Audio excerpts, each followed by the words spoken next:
Because Vigilante is as of is right now. We just got through old dude that he didn't have any powers, but he was like the Punisher. He was looking for his daughter. I don't have a fucking clue. Honestly, I didn't care. Hell if I know. I'm not fond of whenever a series gets popular and then they start doing all fucking spin-offs, because then you get another Final Fantasy VII.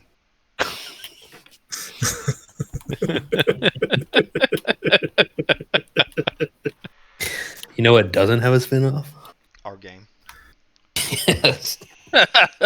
D&D? I'm fairly certain it has only spin-offs. Yeah, that's probably true.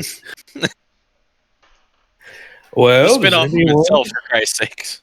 Remember what happened last time on D&D? Last time on D&D, Yarath decided to go off on his own and curse us forever. No. Or something. No. He independently made that decision. He independently, entirely himself, him alone, singular, independent. Words that mean one. Non-plural. Non-plural. Any other details? We are in the 5th ring of hell, and it is fucked up. Oh, we're on the damn witch, the dead witch realm. I do remember. It's a dead hag, essentially. Yeah, and it's what's his name's daughter's realm because we fucked everything up. Yes. No, Yarath fucked everything up. Stygia. Yep, because Yarath fucked it all up. Yeah. My God.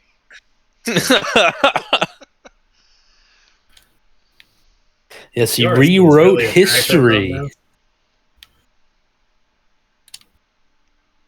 You rewrote the past. You guys found your way down to the secret heart of Stygia, and within it a crystallized memory. This existence made sure that no possible intrusion could upset Levistus's prison sentence. But you rewrote it. Instead of Levistus being the traitor, you made Glacia herself the daughter of Asmodeus, the traitor. Yeah. As such, you made it to the next level of hell, Malbolg. Whereas once this was the daughter of Asmodeus's realm, the chaotic, powerful source of her uncontrollable personality and her limitless influence. Now, this realm is small and inconsequential and of little value. You may wonder what it was like before you altered time, because now new Stygia thrives, shining like a cold diamond, alive with power and intrigue and wealth, while Malbolg lingers, rotting, a punishment realm for the lowly traitorous daughter of Asmodeus. You arrived here and saw what this realm was, a god of hags, corpse made into land, and her body made into structure. You saw that this tangled mats of hair and ribs that shoot out like great mountains and teeth within the flesh, the viscous meat that you walk upon. This land is no land at all. It pulses faintly with life even in death. So, you were in the small, inconsequential, horrible nightmare realm. You made it to a tavern. What do you do? Tell us about the locals. What do they look like? What are they doing? So, it's no secret or anything like that.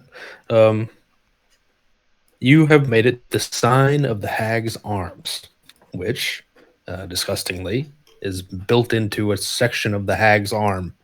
It is no ordinary tavern. It is a symbiotic inn built into the corpse, curated by hags, and a waypoint for the damned and the curious. You see lots of strange things. Tooth chandeliers grind slightly when they move in the wind. Animated picture frames showing patrons dying and rotting and birthing again. Curtains made from hag hair. Illusory signs. Leather creaked furniture. Strange, wet, slurping floorboards. Murmured secrets and stitched together people. You see devils and humans and all various other races in this large tavern, seemingly the meeting point of this once great realm. It's a 3-story tavern. It's quite huge. There's a lot going on. It's all kind of crazy stuff. And it's run by 3 hags. And they have their image carved into the door as you enter, making them particularly beautiful. But you see one of the hags as you enter, and she is not beautiful. She is horrible. Let me find her name.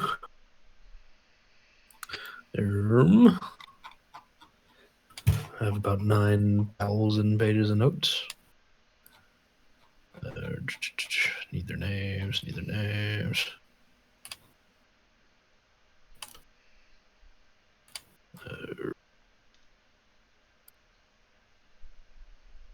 Well, you don't know their name, actually. You just enter. You are in a bustling tavern. It is disgusting and foul. All sinew and bone and skin. Everything on this plane is repurposed from the hag deity. Everything you touch and breathe and smell was once a thing. Be like, say, girl, what's your name? You walk up to the innkeeper, I assume? Yeah. Hey, boo. Upon the door, there are 3 hags etched in. They're the owners of this fine establishment. One in the middle, her name is Arabella, and she welcomes you as you enter. She says, "Welcome, darlings. Eat while it's warm. You have to eat it before it stops screaming." Arabella is the tavern keeper. She is bloated and lumpy like rising dough, with a yellow apron stained pink and black. Her skin is pitted with decorative teeth. They seem to be almost like piercings that she places into her flesh for decorative reasons. And her tongue is forked, and when she speaks, it splits into 2 forms going on either side of her face. Hi. Oh. Says, welcome, sweeties. I don't believe I've seen you before. What can I get for you today? It's like that old random gas station lady calling you sweetheart. I just, I can only imagine what the soup's like from here.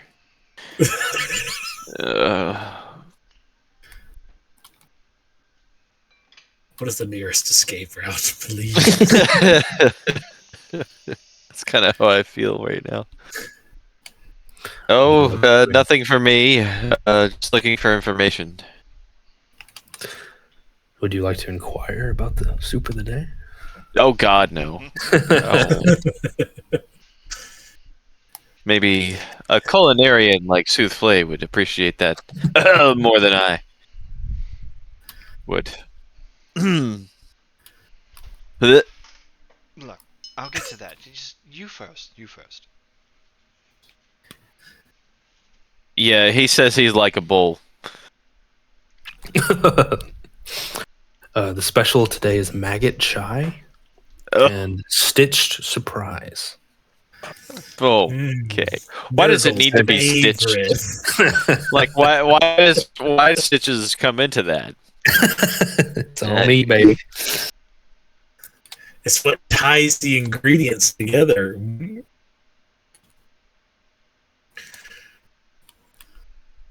Yikes. But she doesn't force you to eat or anything like that. But you are free.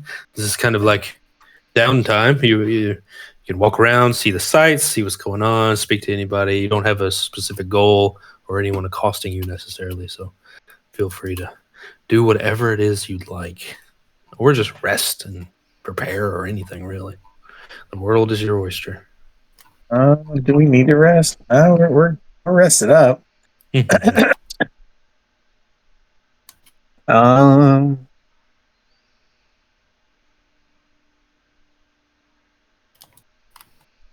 Are we looking for Glazia, or are we just staying away from that bitch because we have wronged her? I think Kotam's advice was she would probably know more about Asmodeus than anyone. But yeah, whether that's a good idea or not, you're not sure. It does seem like a double-edged sword. Like, yeah, I could maybe gain something because now she probably definitely hates him, especially for this, and because she chose to betray him now in this timeline. Well, if y'all do that, I'm not going to be anywhere around. It was definitely your fault. Yeah, not trying to point blame fingers here, but Yarath, how could you? I think not taking responsibility for things is a sin. I don't think it is. You're stuck here in hell where you belong. We definitely belong here, but I'm just saying we're gonna get out.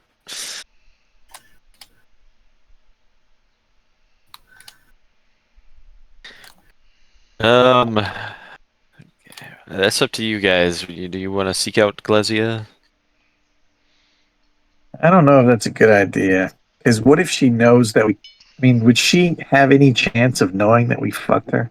She definitely has a chance of remembering before, but I don't know if she knows who did what, you know.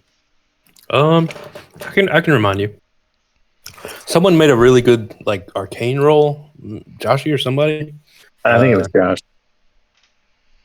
She will remember that there was a different past.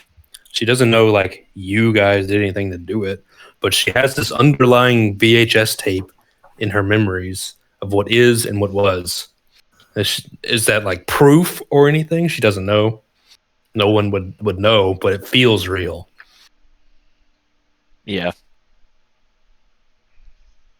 But it's not like she's going to be like, there you are, the memory thieves or whatever. She would have no idea. She just feels weird. She feels like things aren't right.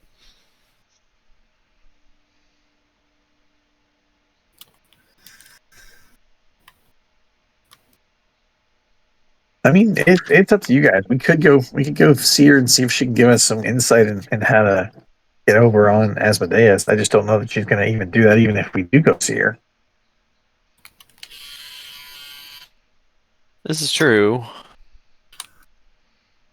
A lot of debate going on this session. I mean, it still might be worth it for us to go, because anything we can know on how to handle or approach him would still be useful. We need to get something out of this place before just heading on forward. We don't need to just waste our time here.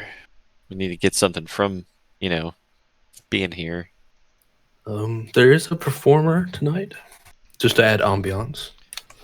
No, it's not me before you ask. I didn't schedule anything. This one's a bit more grim. This is... It seems to be half human, half... what's the bird people? Arakora. Arakora. She seems to be stitched together, not a half person. You know what I mean? She wasn't born this way. She was made this way. In any case, she plays a harp-style music requiem with her own vocal cords that she pulls out of her neck. Oh my god! I mean, it's metal as fuck, dude. There are drinking games. Oh god! There are sort of 3-card Monty card games in the corner. You hear some shouts from outside as people excitedly cheer for a race. And roll me perception.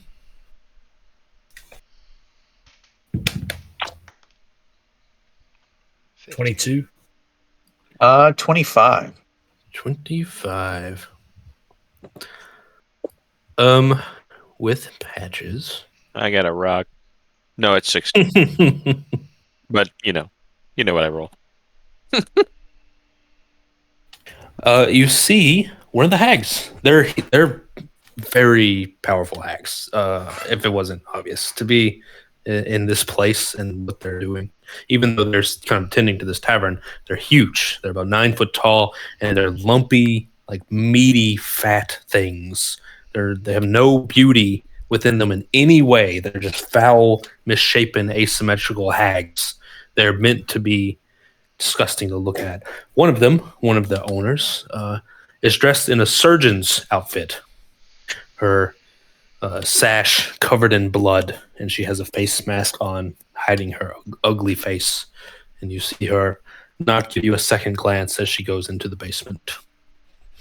Garrett, how good are their pies? You'd have to try one. No. It's gonna have kids in it. Like that other one.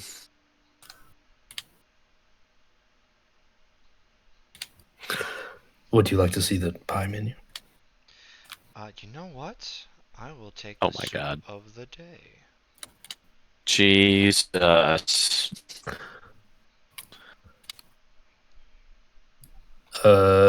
Yeah. I look at you and I say, why are you like this? Because I'm here to document different things and experiences to spin a fucking tale, pitch. You're about to get documented straight into whatever hell that hell has.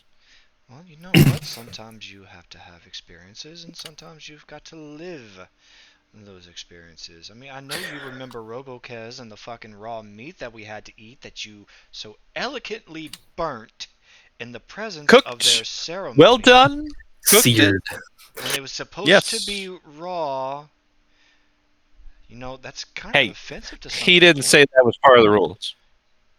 No, but it was heavily implied because you could tell. But you know, not. And I heavily implied I didn't want to eat that shit, but I did anyway. All right. Well, you know what? You do you, boo. And I will see what this soup is about.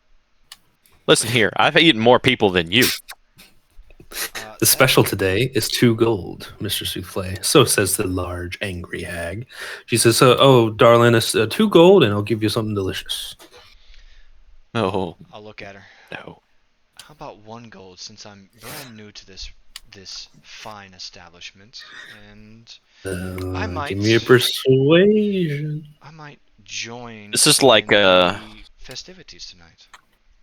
This is like trying to bargain with the huts on KOTOR. Like you can't.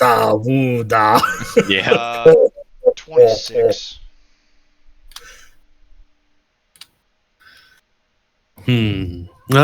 Oh, 1 gold is fine, and there's lots of fun to be had here. No, I'm sure there is. Always a new, fresh patron, she says, a bit predatorily, taking your gold.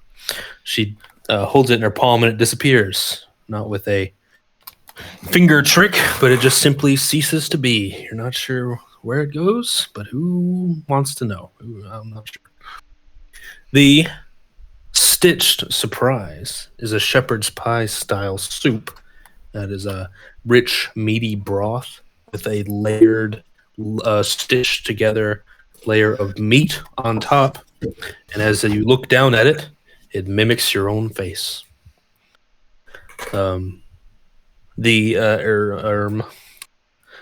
maggot chai is a wriggling, horrible tea nightmare, and it's served in a worm skin sort of cookie shape in the chai itself.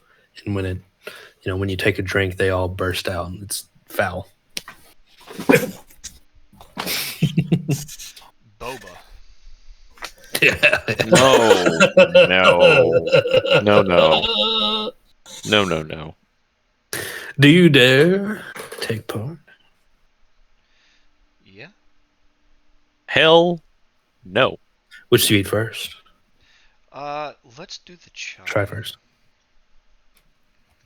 Give me a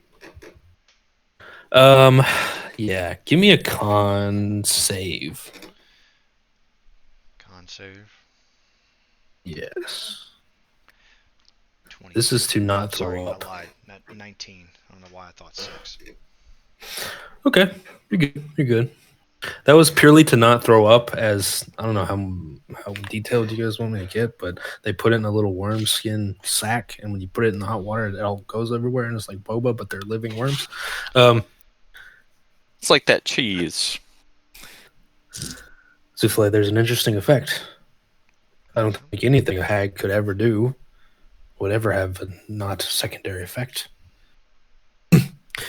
You gain resistance to psychic damage for 1 hour. Oh. But for this hour, you are compelled to speak in rhyme.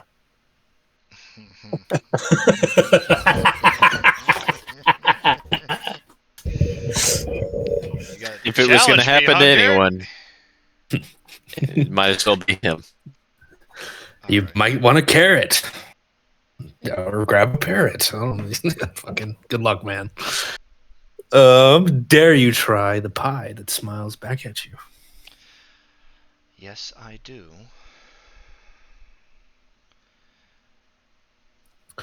Quite gamey and stringy, though not unpleasant to the taste. The meat is almost alive with energy. It seems to resist being eaten, but it has a tasty, unusual flavor. Roll me a d6. 4. You gain temporary HP equal to your level until your next long rest. Sweet. Hot. Just a little kind of gives you a little pep, little energy. The large, ugly hag says, "How is it, sugar? Is it okay? I know some of you more humanoid folks kind of scoff at what we got, but we do our best around here." I'm just sitting there, like, radiating light and just, like, glowing fucking angel wings. I'm just like, yeah, about that. Ma'am, I have to say, the flavor is very unique. And it definitely has a sense of peak. Good. Yeah, you very non-consensually rhyme, but it doesn't have to be good. You don't have to be Eminem or whatever, but you definitely try. Says, "Well, honey, there's a stage up front where anybody's welcome. There's racing in the back. We race worms.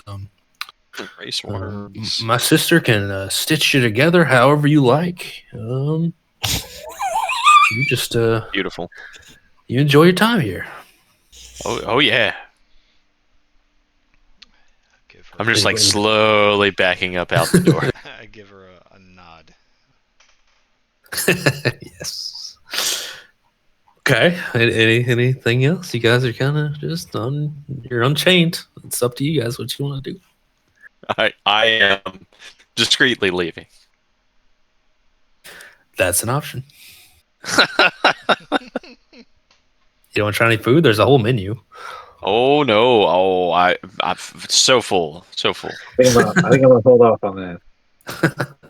Tooth broth, chatterbone pie. I would rather eat my own asshole. Roach brulee.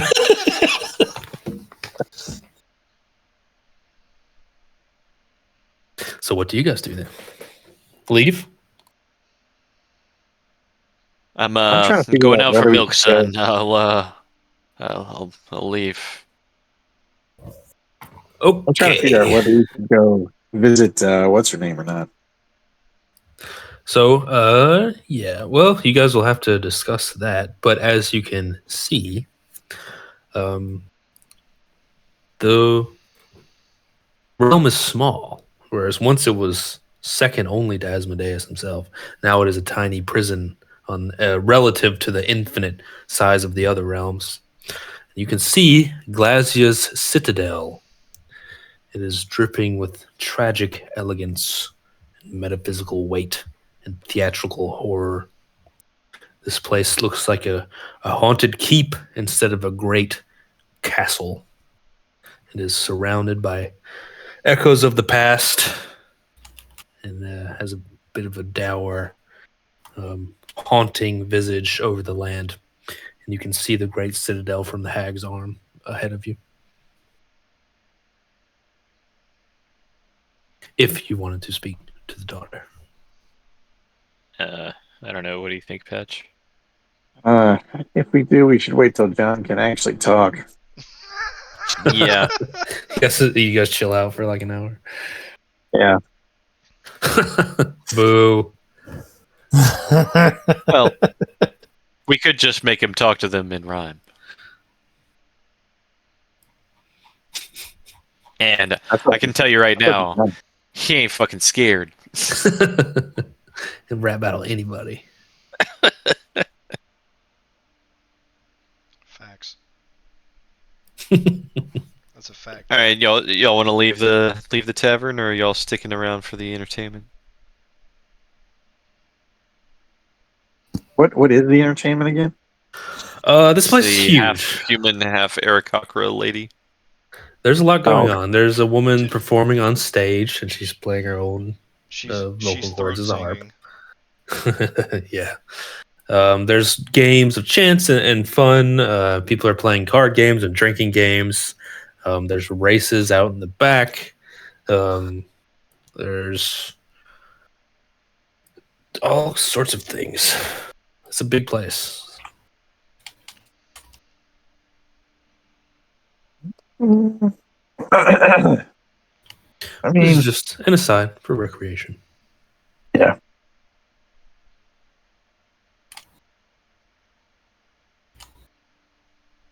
Josh. I really don't know. Quiet tonight.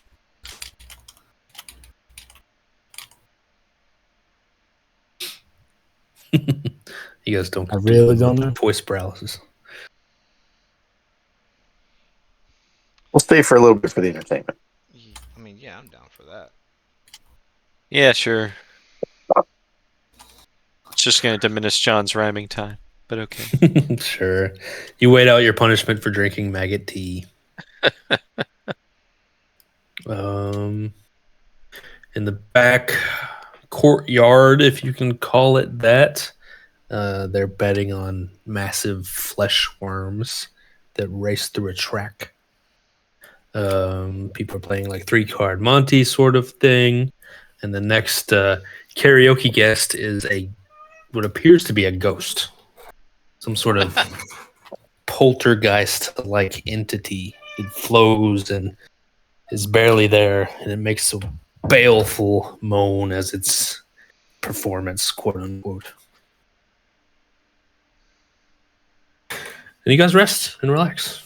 Was that the ghost that I heard wailing in your headset? Yeah, the ghost the ghost meowing past. Garrett, I'm gonna need you to send me pictures of this little kitty that I hear every time we play D&D. I will. So, Slay, you're broken. You're broken from your tenure of rhyming. You kind of kept quiet. Didn't want to embarrass yourself, I suppose. But if you ever want any maggot tea, it's waiting for you. Absolutely. All right, are we going to go visit Glazia or not?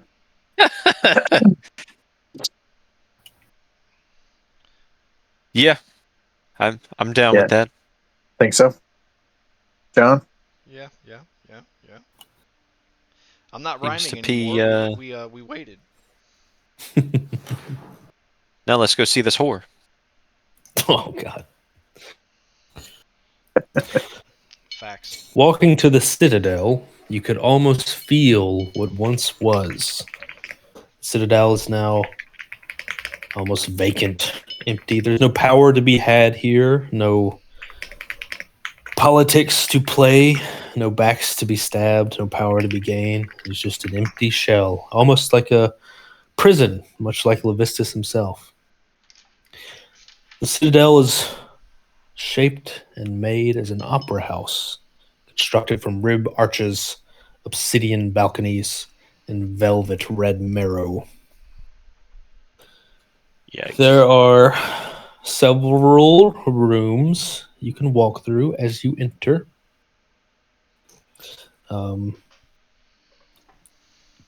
You enter. There is a huge room to the left and a huge room to the right. And there are stairs that go up to the throne room proper.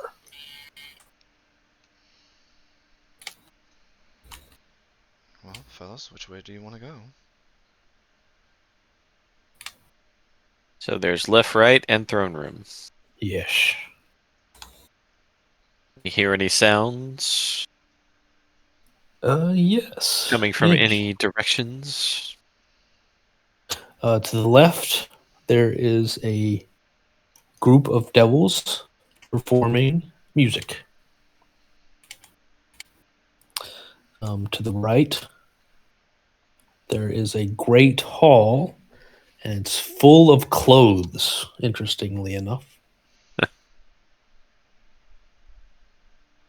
Sounds like a good spot for a mimic.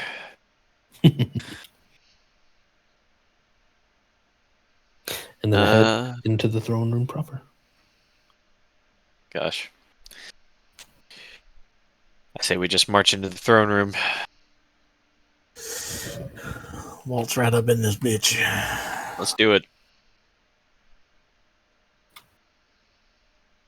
As you enter into the witch's titty.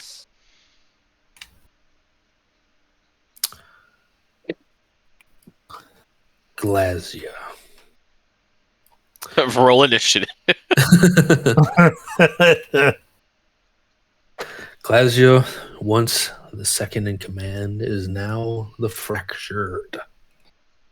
Glazia does not walk upon the ground. This realm is beneath her. When she appears, she floats a few inches above the ground, and where her foot would almost touch soulbound Inries, however you pronounce that, place their hands down as though to never let her touch this foul, cracked ground. Her beauty remains.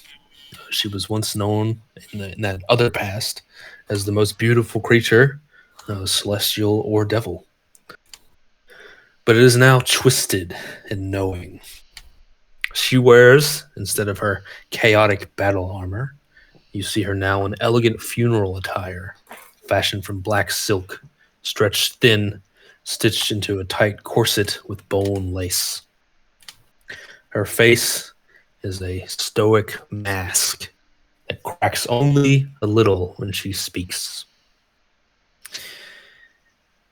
As you enter, you look at what might be surprise on her face. She turns to you, and you can see the echo of that unbelievable beauty that once was, but is now fractured as she struggles to control the person she is and the person she was. When she speaks, there is a chorus of two voices, one in dour depression and one in excited revelry, the two versions of her that are fractured between herself.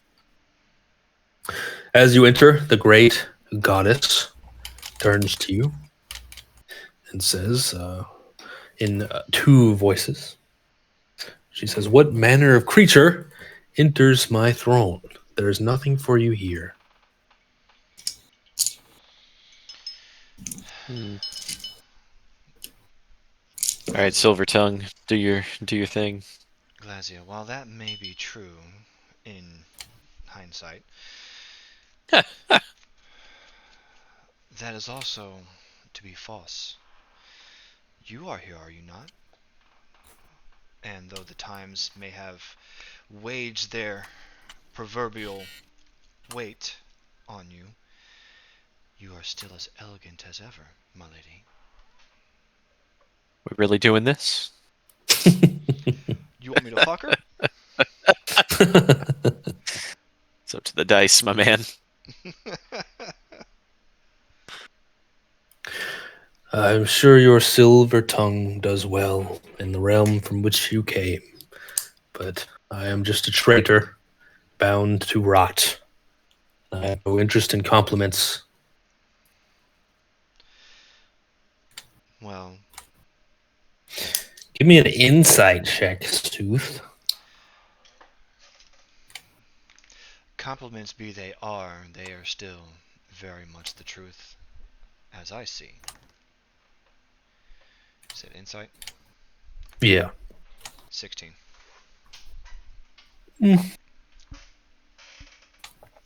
That's enough to hear the slight confusion in her voice when she says that. It's like she doesn't even know how she got here, but somehow she's like done this horrible thing. Like, I'm just a traitor? Yeah. Well, I guess that's what I am, apparently. A treater? Treater?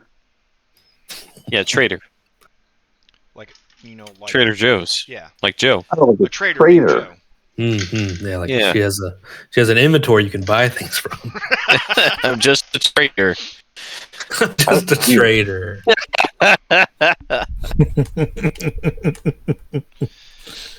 Alright, let's play this delicately. As one can. Well, my lady, from my understanding, given historical events of this realm itself, seems like you were never given the chance to do what you truly wanted to do. Now, we ourselves are traveling to go see Asmodeus himself. See, we have to ensure that there is some sort of safety and safeguard to what's happening within our realm.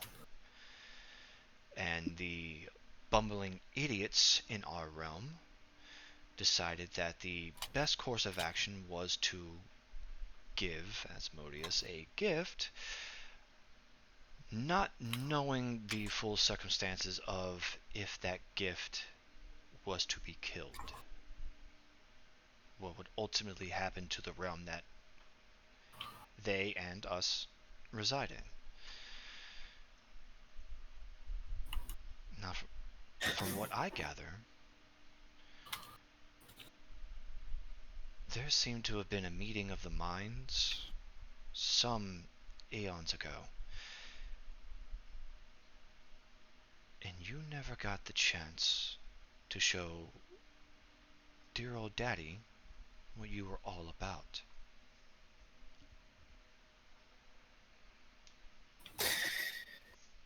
I'm surprised you know of that. The last time we all met together, it went terribly. I apparently betrayed my father, though I think inside myself I would never do that, but yet I did. This has little to do with your plight, nor does it move me. You again speak to a traitor that rots alone in her prison. Lady Glacia, now I can't speak for you in what your recollections are, but I hail from a college of historical resonance, and I can only say that's what we have record of from people who have journeyed through these planes and layers and managed to actually come back to give us this insightful information on worlds that a normal person would not be able to traverse and experience.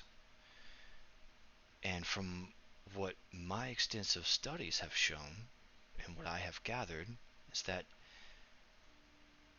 Daddy wasn't giving you enough attention. And ultimately, This is so much teetering on deception. Yeah, it's in my holster. I'm like, you go ahead and finish your thought and roll me a deception. And you threw my fucking thought pattern off. Fuck. Daddy didn't give you enough attention. You weren't. Daddy wasn't giving you enough attention, and you seem from what all accounts and records state was that you were fine with just letting that be, but it was hindering your true desire to sow some more chaos, as you rightfully should have, being the daughter of the Lords of Hell. And it, to me, seems unfair that you never got to do so. So give me a deception. That's kind of like kind of true, kind of not. You didn't source this from your college. You found He's it towing out. that line. And then party, give me an insight. Well, Garrett, deception is my lowest charisma stat. So that total is fat old low number. 38. No, not 26 for insight. That total It's 11. is Give me a second. Get it back up. 18 plus 8, so 26. Okay. That's Mine's pretty going to be believable. 17 plus a pretty good number because I've got a high charisma as well. Or wisdom. Does it beat 26? If the page will ever load up. Oh, gosh.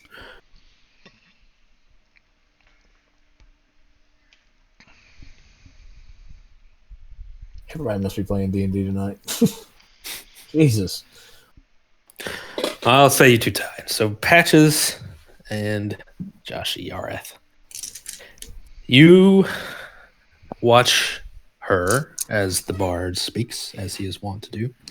The trouble with Glacia is she believes and doesn't believe at the same time. She's fractured into two pieces, one living a completely different life than the other. So when you tell her that, you wanted to strike out against your father, a part of her believes that and thinks it's true. But another part is she was her father's zealot. She was her soldier. She stopped Levistus in his tracks.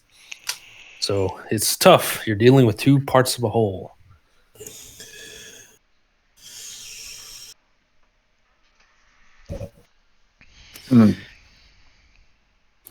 She says, you guys can convene amongst yourselves, but she says, the past is where it should lie, in the past. I ask what you're doing here now. I can no longer strike out against my father if I even wanted to.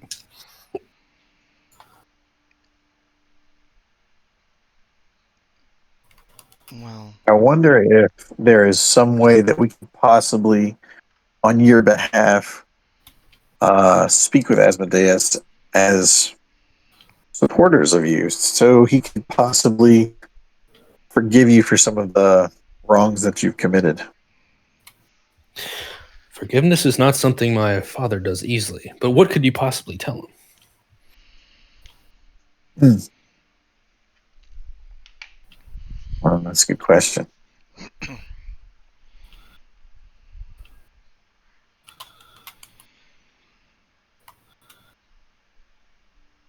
is there anything that you would like to tell him yourself? Wordsmiths. Anything that you would like to convey to him since your time of imprisonment? She thinks for a while, and she says, I couldn't even explain it to him if I wanted to. It's like I see myself in the past, and I'm wearing someone else's skin. In my thoughts, I would never betray my own father, but I did, and I watched myself do it. I was in my body when I did it, but I would never do it. It's something you couldn't possibly understand. No, not us. And while we may not be able to understand it because mere mortals, as you see, not deitic as yourself. Good word. What do you recall who was supposedly aiding you? That you like who do you remember that was aiding you in this usurping? There must be someone that was on your side, but ultimately double-crossed you, but you have some things on them knowing that they themselves have some type of ulterior motive against Asmodeus. She says, I have no reason not to keep this person or to keep this person's confidence because they put me in this position. And she says, Mephistopheles, second in command. It is no secret he wants the throne.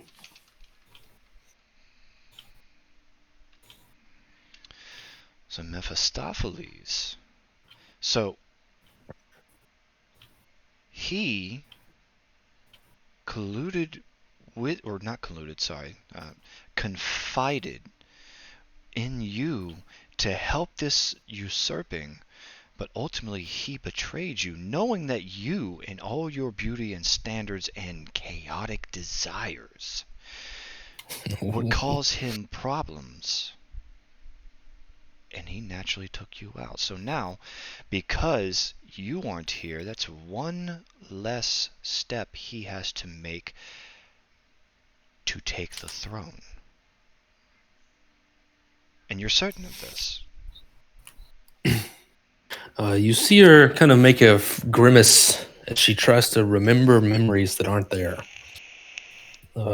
She's like, there was the council of, Nikea there that fucking met together, all the council of hell before they broke permanently. And what she remembers is that, Mephistopheles was her ally, as was Beelzebub and Levistus. And they kind of hoisted her up to betray her father with a magical rune. And then Mephistopheles betrayed her. And then she doesn't remember much after that. So were they successful? She took Levistus's place because you guys changed history. Right, Yeah. but did they actually sort of strike a blow, like a true blow at Asmodeus? I don't know. That might be a keyword. Maybe you could examine what happened and why. That might be a good path as to why he even cared. Maybe. I want to say to her, we see what's happened to you after such events, but what happened to your father? He rules still. The rune was not completed. It was an illusion. Was there ever a rune that actually would bind him? You say it was an illusion, but was it just for trickery, or was there actual physical properties? There is a rune that can bind even my father. So says Mephistopheles, second in command of hell. He came across the origin of this rune in his studies, shaped by ancient celestial who tried to stop the devils before they started, untold eons ago. Mephistopheles broke it into 3 parts, still pretending to be allied with the rule of Asmodeus. One given to me, one given to himself, and one given to Asmodeus.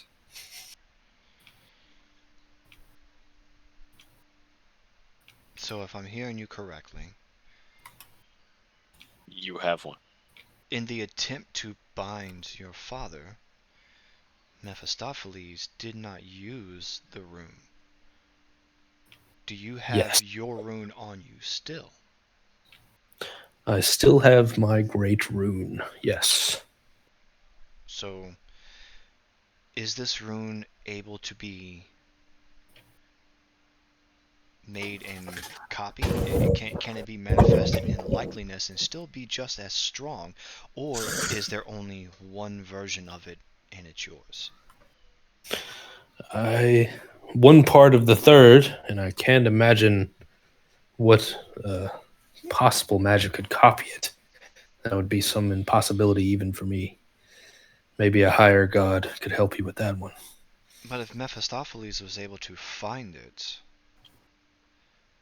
did he make these runes, or did he find them in some ancient study? Because if he was only able to uncovered them. Okay. Yeah. It's her, Mephistopheles, and who has the third part? Asmodeus himself. So, but he would have to use it on himself, right? No. The idea being to keep it like it's a really dangerous weapon. So you take it in the 3 parts and give it to 3 trusted people. In so other words, it won't be brought together. He was lied to about what the true purpose of the rune was in the hopes of the other 2 using it to bind him for its actual purpose. Mm. But now, since we know there are 3 parts, Asmodeus has one, she has one, and Mephistopheles has one, and he, quote-unquote, uncovered it. We also don't know if there was any other evidence of how it was made. So that's still a possibility. So, Glazia, if Mephistopheles backstabbed you, would you want to do the same to him?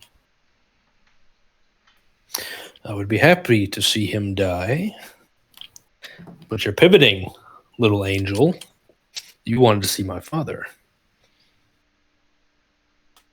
What does Mephistopheles ultimately, yes. But we need to see your father before we see Mephistopheles. Just the opposite. He's in the realm before. No. You're not understanding. No, I'm not in character. No. What are you saying? If we meet with Asmodeus after meeting Mephistopheles, I'll tell Mephistopheles that we intend to imprison your father, just as you did before. But really, we can take your rune, since you can't leave here, and imprison Mephistopheles. That's what I figured you were getting at. I mean, if I have to spell it out. And what would you do with this great power over Mephistopheles? Well, simply remove him from the chessboard so that your father is indebted to us, because he has something that we want. Now, we may also be able to paint the picture in light that Mephistopheles tricked you into thinking that you deserve the power to rule the hells themselves when you wanted to just rule over what you wanted. In just gathering this conversation, you truly didn't want to rule the hells as Mephistopheles does.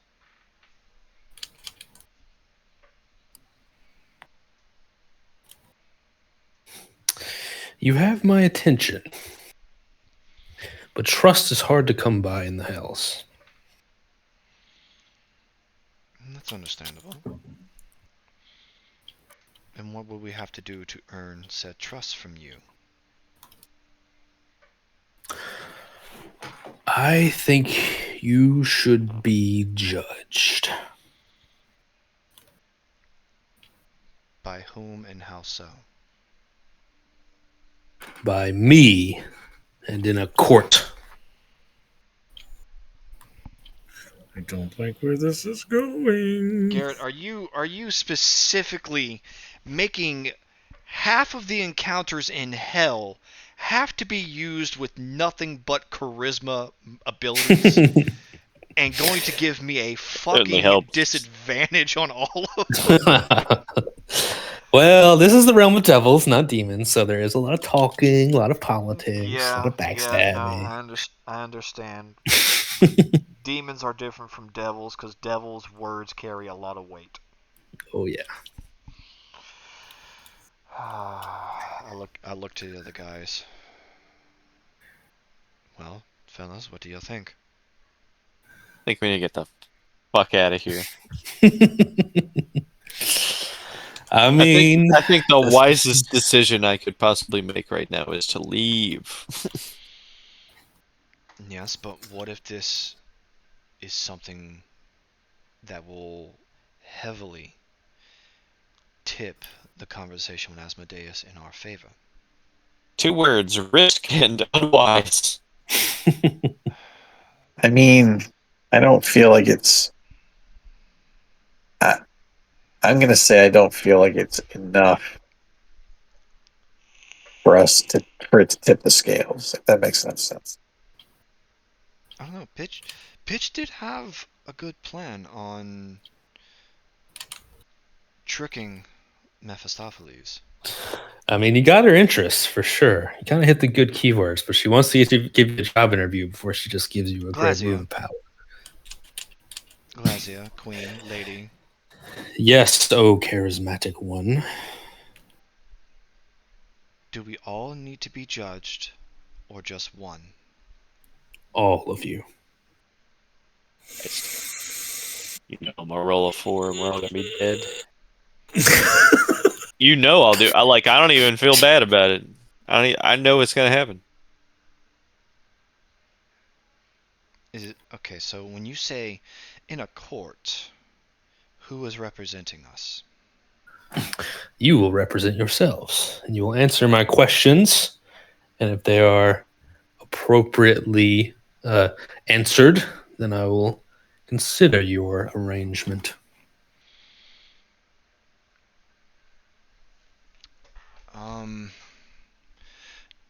Let me see something right fast. Do I get the sense that she is able to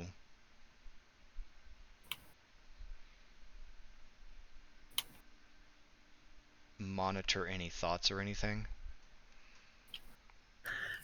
Give me... Damn, that's a tough one. That's a tough question. I don't like this. Give me an insight at disadvantage. It's kind of hard to divine that. But I said my piece. Try to read her body I'm gonna do what language. y'all want to do, but I said my piece. It's a fucking 10. It would be impossible to tell that. You could be reading your thoughts right now. I mean, she's the daughter of the devil. So that changes entirely what I was going to do. Lying can't give anything away, really. But lying is like level 1 of this realm. That's like TV football. So they're pretty well equipped to deal with liars. You know, it'll be hard to lie your way out of things. You'll have to recontextualize, rephrase, and sell things, not just lie outright. All right. How about? All right, guys. I'm going to try something. Okay. All right. What do you want me to say? No, I turn back to her and I say, Lady Glazia, I do have another question about this court of judgment, if you will.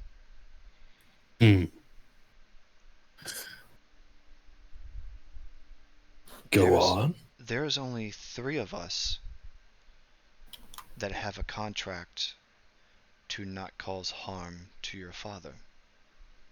So only 3 of us are bound by such to meet with him. Can the 3 of us be the ones you judge? And we be held accountable for your rune? Let me interject and clarify real quick. Okay. Are you lying on purpose? No. Because Levistus wiped away that contract. That was his whole... That's his power. I don't know that because I didn't make the changes. That was not us. So I don't know if that contract's still in effect. No, but Levistus rewrote it. Yeah, it was after. Yeah. Yeah, Levistus made a whole show of him tearing that contract up or changing it. Mm-hmm, mm-hmm. But he summoned the angel arbiters and everything. So you would know in canon. Yeah. Yeah, but in technicality, Yareth has nothing to do with what we're doing because he was sent to search for Silas. Yeah, that's very true. So therefore, it's just me, Ash, and Pitch are the only ones that have any type of obligation to talk to Asmodeus. Because Yareth has no fucking clue about what's going on in the mortal realm in terms of what we have been doing. That's true. That's true too. Though he might be aware that the world is starting to turn into flame with this great war going on and everything. We can get back to real lore later. But so I am pitching to her that the three of us are the only ones that have true purpose to go talk to Asmodeus, so therefore the three of us are the only ones that can be judged. This is a binding with me, not my father. I have no reason to exclude one of you for something that happened before our time together. No, that may be true, but I also see it as this. There are 3 runes, so each one of us should be beholden to one of the pieces. So wait, what That's kind of questions do we have any idea what she's planning on asking us? No. You didn't ask. Well, you can't know that, but she's not going to tell us. Do you ask her that? Ash? I mean, she's not going to tell me. I didn't know if we knew or there was any kind of idea of what she would be asking. No, she just said she'd judge you, whatever that means.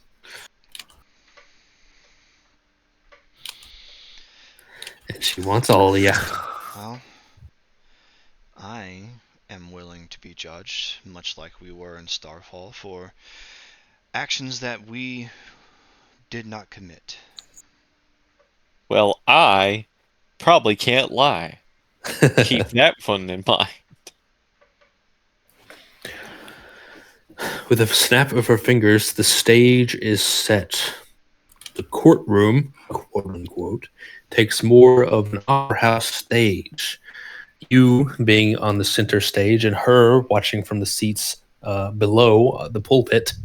From the rafters around you, cheering devils cajole and clap and laugh and all manner of insults and cheers and compliments as you are brought to the center stage yet again.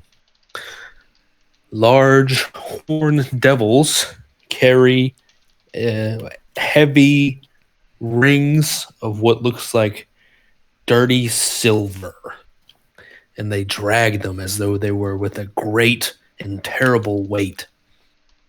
And they're going to fasten them around your necks. If you consensually are enchanted by these, you will not have the ability to lie. Zone of Truth? Yeah, an enchanted artifact, Zone of Truth effects, enchantment on your person. Will they know if we tried to fight it? It'll probably chop our head off if we do lie. You can only assume the worst. Oh, I think we should leave. Bomb it, protect.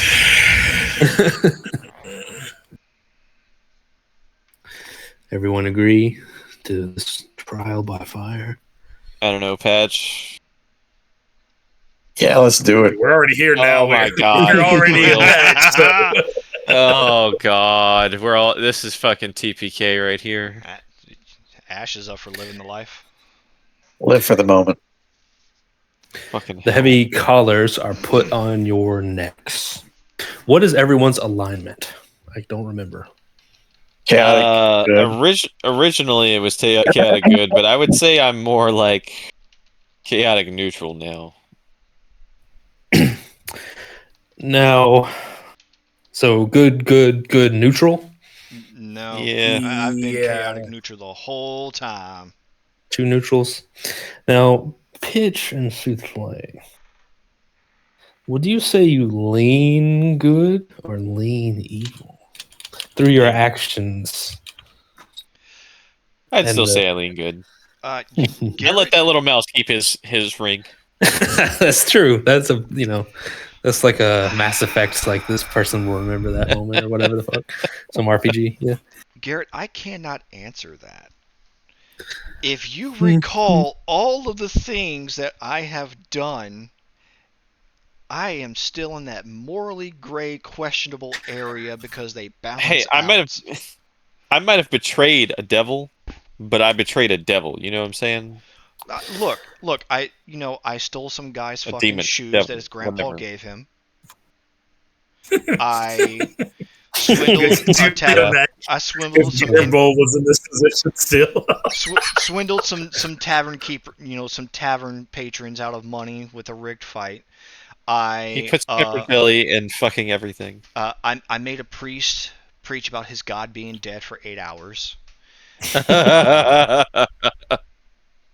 Now, whose decision was it to kill the council in the Riverlands? James. Oh, get out of here! That was James. That was James. For sure. That was Pitch. Shut up! I donated that Tapestry of the Lost Kings, that's not to Starfall. Garrett just leans in. James, 12 corruption points. Yeah, that was for a monetary gain as well. You're very gray, Not it wasn't just monetary gain. It yeah, was to that's support my family too, because they get a portion of it, yes, and I donated it to the city historical for that. Now I have also saved how many fucking people? Because he cares. I'm not the one who lit people on fire in an alley.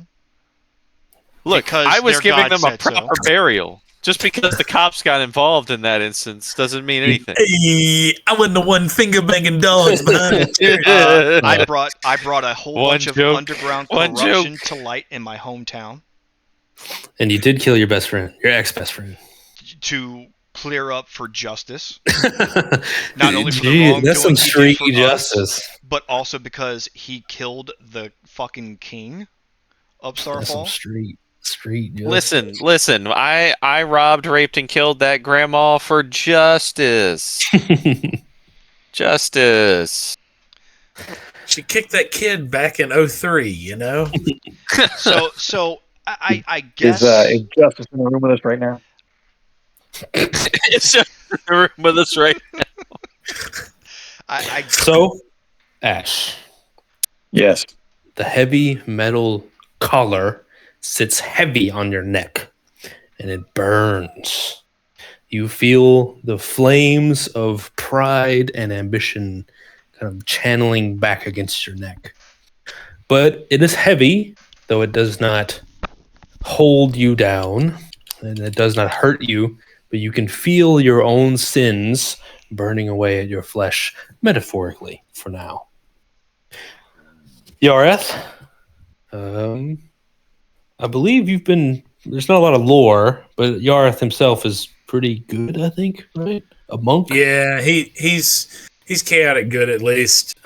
He leans more neutral in that sense, but he does tend to try to impart good upon people. Just because of the training that he has to be true neutral, because Way of Mercy monks are known for being the voice of reason, final judge to those that do evil. His job is to send them on and to help those in need. Are you about to tell me that the Way of Mercy is merciful? True. The iron collar sits heavy on your neck, but you stand proud and strong. It feels more like the weight of responsibility more than the punishment of sin. But you stand strong, your back strong against this iron supplication that is forced upon you. Pitch, the heavy iron clasp around your neck, and you are brought to the ground. It weighs heavy, and you break through this faux magical wooden board that is the stage ground, and you crack it under you, and Jesus. You are supplicant to the ground, prone. You feel red hot fire around your neck. As I usually do. Within it burns those that you have burned yourself, and you feel the great potential for conflagration should you just step a little bit more to the left towards evil. Fair enough. You're in the middle of those two, morally gray as always. It sits heavy on your neck. You go to one knee. You feel more so than the others. You feel a sort of punitive effect of towing the line, of being one toe in, one toe out of goodness. But it does not bend to you, just weighs on you. Gotta live it up, baby. Bit of a moral fence sitting, perhaps. Glazia, now thoroughly interested, as before she was just morose and in stasis almost, stands to her full height, her devastating beauty, and she says, "We are going to examine your sins and see if you can justify them." Oh fuck! Next time, I'll start making a new character. Oh my god! Better get the backstories ready, I boys. think my campaign's finna be the only campaign. Hey, she's a devil. She's not here to fucking be your dad, you know. But if you are a little dangerous, it might not be good. You never know. But we'll examine that next time on D&D.